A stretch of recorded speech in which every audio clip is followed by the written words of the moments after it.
नमस्कार, आप देख रहे हैं अवस्थी ब्लॉगर्स। आज हमारे गांव में अटल भूजल मिशन प्रशिक्षण दिया जा रहा है। तो आइए हम बात करते हैं क्या प्रशिक्षण है यहाँ पर और क्या योजना है ये। नमस्कार सर। नमस्ते भैया।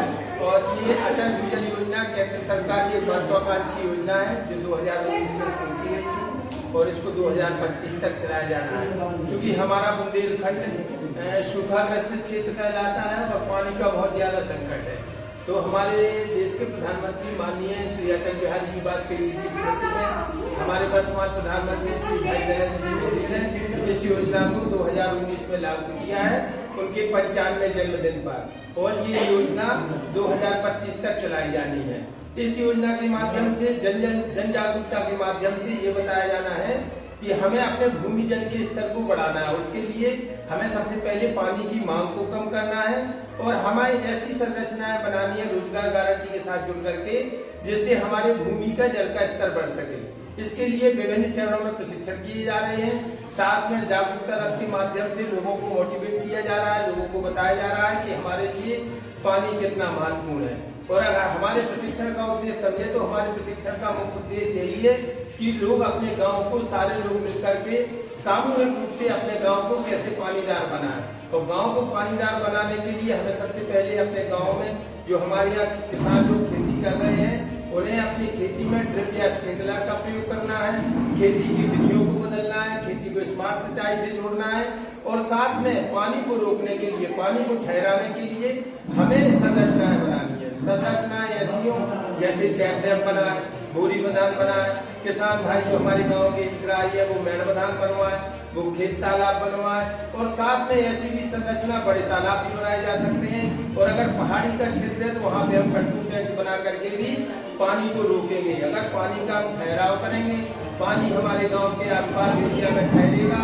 पानी के ठहरने से पानी जितना सुंदर भगवान अपने वाष्पीकृत करेंगे उसी के साथ उतना ही पानी भूमि के अंदर जाएगा।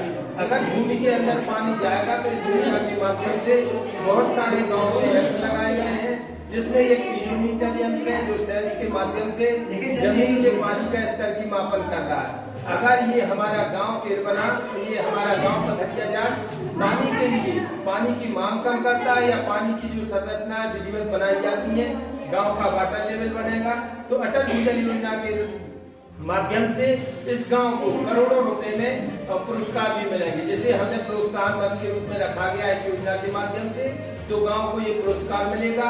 उस प्रोत्साहन राशि से गांव चाहेंगे तो और कोई नए संरक्षण की नई संरचना बना लेंगे। इस तरह से अटल भूजल योजना पूरा काम कर रही है। चलिए, बहुत बहुत आपका धन्यवाद। Thank you.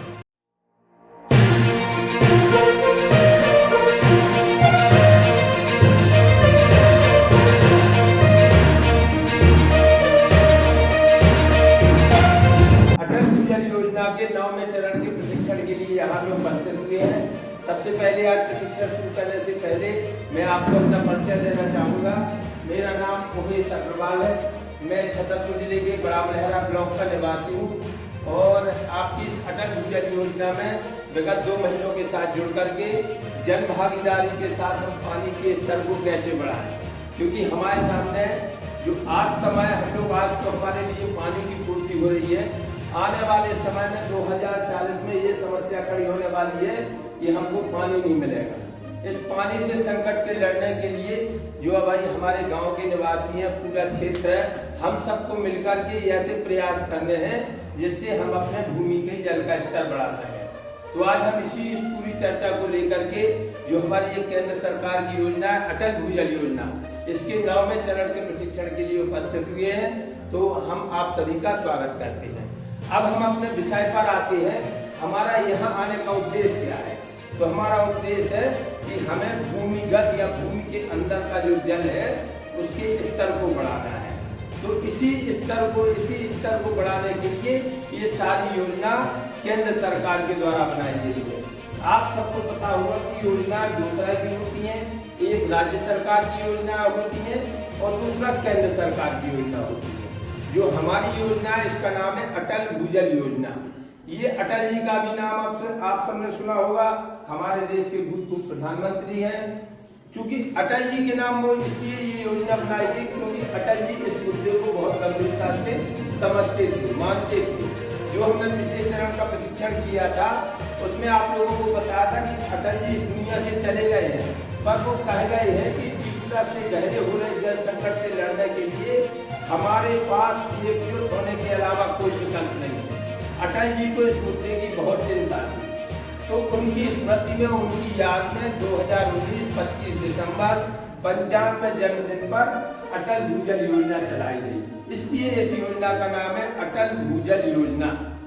किसकी याद में चलाई गई? अटल बिहारी जी वाजपेयी जी के 95वें जन्मदिन पर 2019 में, और योजना 2025 तक चल रही है। कब तक चल रही है? इसके लिए कुल 6000 करोड़ रुपए बजट स्वीकृत किया गया है। इतना योजना कहाँ चल रही है? योजना अभी 7 प्रदेशों में चल रही है। जैसे मध्य प्रदेश में अगर ये योजना की हम बात करें तो मध्य प्रदेश में यह योजना हमारे बुंदेलखंड क्षेत्र में चल रही है, जहाँ हम निवास कर रहे हैं। बुंदेलखंड से तात्पर्य हमारे सागर संभाग के 6 जिले। सागर संभाग के 6 जिले कौन कौन से? सागर, दमोह, पन्ना, टीकमगढ़, निवाड़ी। अगर हम योजना के उद्देश्यों की बात करें तो योजना का सबसे पहला इसी शब्द में छुपा है योजना का उद्देश्य, क्योंकि अटल बिहारी हमारे प्रधानमंत्री जी का नाम था। अब भूजल का सब लोग अर्थ समझ, भू का मतलब क्या होता है? भूमि या धरती माता, उसका मतलब होता है भूमि या धरती माता, और जल माने पानी। मतलब इस योजना में जो हम मुख्य बात करने जा रहे हैं वो है भूमिगत जल, भूमि के अंदर का पानी, और जल पानी है। उसी पानी की हम लोग इस योजना के माध्यम से चर्चा करते हैं, और हमारा इस योजना का पहला उद्देश्य यही है कि हमें भूमिगत या भूमि के अंदर जल के स्तर को बढ़ाना है। इस योजना के अगर दूसरे उद्देश्य की बात करें तो योजना का दूसरा उद्देश्य है किसानों की आय को बढ़ाना, क्योंकि हमारे जो वर्तमान प्रधानमंत्री या हमारे देश की उनकी महत्वाकांक्षा इच्छा है कि हमारे किसानों की आय बढ़े। उसके लिए वो सतत तरीके से, कई तरीके से प्रयास कर रहे हैं। अटल भूजल योजना में भी उसने उसको जोड़ के देखा है कि किसान जो अभी क्या हो रहा है कि हम जो अपनी लागत लगाते हैं खेती में और उस हिसाब से हमारा उत्पादन नहीं होता है। मतलब किसान कहीं ना कहीं खेती से हट करके नौकरी, दुकानदारी इसकी तरफ मुखर हो रहा है। वो मेन जो हमारा भारत जो कृषि पे चलता है, कृषि प्रधान देश है, और उससे धीरे धीरे कटता जा रहा है, क्योंकि किसानी आज के लोग सोचने लगे हैं कि लाभ का धंधा नहीं है, कोई आय नहीं होती खेती में। करते तो है, जमीनें तो करते हैं, पर उसको लाभ के तरीके से मान के निकालते कि हम किसानी से बहुत अच्छा पैसा कमाएंगे। तो सरकार की मंशा योजना के चलाने के पीछे एक उद्देश्य भी है कि हमें किसानों की आय में वृद्धि करना है, किसानों की आय दुगनी करना है, किसानों की आय बढ़ानी है। तो योजना के मुख्य रूप से 2 ही उद्देश्य है। आप लोगों को समझ में आ गया? इस दुनिया में बनाया तो जा सकता है, क्योंकि पानी का सूत्र होता है H2O, 2 हाइड्रोजन 1 ऑक्सीजन। अगर हम किसी कमरे में या किसी मशीन में 2 हिस्सा हाइड्रोजन डाल दें और 1 हिस्सा उसमें ऑक्सीजन डाल दें और उसको प्रेशराइज करें, मतलब उस पर दबाव बना, तो पानी की बूंदें बन जाएंगी, मतलब पानी बन जाएगा। पर वो पानी बनाना बहुत महंगा है। एक बोतल अगर हम पानी बनाएंगे हाइड्रोजन ऑक्सीजन लेके वातावरण से, तो वो हमें पता चला कि एक बोतल पानी 1000 रुपए का पड़ रहा है। अब हमें पानी की जरूरत जो है लाखों लीटर में, तो हम कितना, कहाँ से पैसा आएगा? तो ये मान सकते हैं कि हम पानी बना नहीं सकते। पानी पे हम मिला के कहाँ पे निर्भर है? टोटल भगवान पे, बारिश पे निर्भर है कि अगर बारिश होगी पानी आएगा, उसी का हम उपयोग करेंगे। उसी पानी को हम ठहराते हैं नदी में, तालाबों में। भाई पानी ठहरता है तभी तो हम उसका उपयोग करते हैं बारिश का। नदियों में भी बाढ़ कब आती? जब बारिश होती। ऐसे तो पानी है, तो पानी का अगर संकट खड़ा हो रहा है तो इसलिए खड़ा हो रहा है कि भूमि के अंदर का पानी निकल ज्यादा रहा और सूख कम रहा। पानी हम लोग इस तरह की संरचना बना रहे हैं। तो अटल भूजल योजना का मुख्य उद्देश्य ये कि गांव के लोग जन जागरूकता के माध्यम से वो इस मुद्दे को समझें, इस बात को समझें, सरकार के साथ मिलकर के, विभागों के साथ मिलकर के, और पानी के लिए या भूमि जल संरक्षण के लिए कुछ काम करें।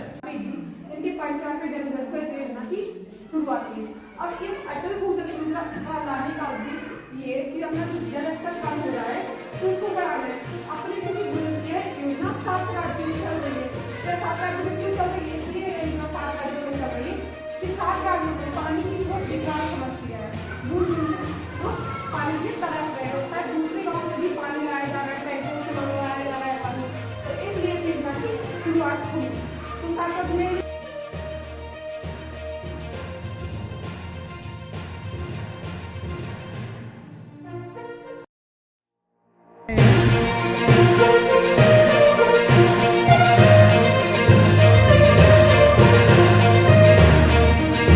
शमशान घाट के यहाँ लगाया गया है। इस यंत्र से पानी का जल स्तर हरिये जाट में कितना ऊपर और नीचे जा रहा है, इसके माध्यम से सैटेलाइट के माध्यम से ये जो पूरा जो इसका डाटा जो है वो एक सॉफ्टवेयर के माध्यम से जुड़ा हुआ है, तो उसमें ये फीडिंग होती है। ये जो मीटर जो लगा हुआ है ये सौर ऊर्जा से संचालित है। इस मीटर को इसमें एक बैटरी लगी हुई है। उस यंत्र में ये सौर ऊर्जा के माध्यम से बैटरी चार्ज होती है और एक इसमें एक एंटीना भी लगा हुआ है। उस एंटीने के माध्यम से वो सैटेलाइट के लिए जानकारी पूरी जो इसमें डाटा स्टोर होता रहता है, वो डाटा स्टोर पूरा सैटेलाइट के माध्यम से। तो सर्वो इसका सौर पैनल कहाँ पर है? सौर पैनल ये लगा हुआ है और ये कंटिन्यू हमेशा चालू रहती है और जैसे ही उसकी बैटरी डाउन हो जाती है और वो अपने आप चार्ज कर लेता है। ये हमारे साथ थे संजय सर। संजय सर बहुत बहुत धन्यवाद जानकारी देने के लिए आपको।